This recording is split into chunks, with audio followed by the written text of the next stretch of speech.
আজকে ভোরবেলা থানায় একটা ইনফরমেশন আছে যে দুজন একজন ব্যক্তি এবং একজন মহিলা তারা মৃত অবস্থায় পড়ে আছে।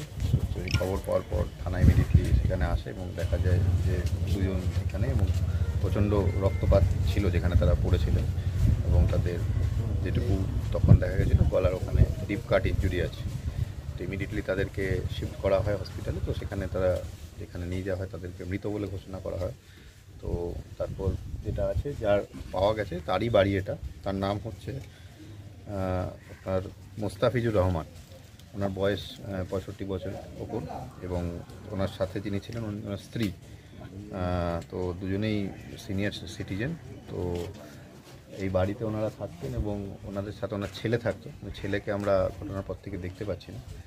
তো বাকি যেটা আছে পুরোটা খোঁজ খবর করা হচ্ছে। আমরা যে প্লেস অফ অকারেন্স যেটা আছে এই বাড়িটা এবং সাথে বাইরের যে রাস্তার এখানে বডি দুটো পাওয়া গেছে সেগুলো সিকিওর করে রাখা হচ্ছে।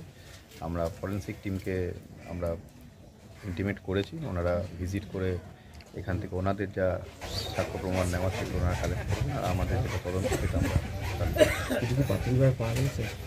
এখন খুব টু আর্লি টু সে, এখন খুবই আমরা প্রাথমিক জায়গায় দাঁড়িয়ে আছি। ঠিক আছে, ওনার ছেলের কোনো আমরা খোঁজ পাচ্ছি না। তো ওনার মেয়ে আছেন বিবাহিত, উনি আর দূরে থাকেন।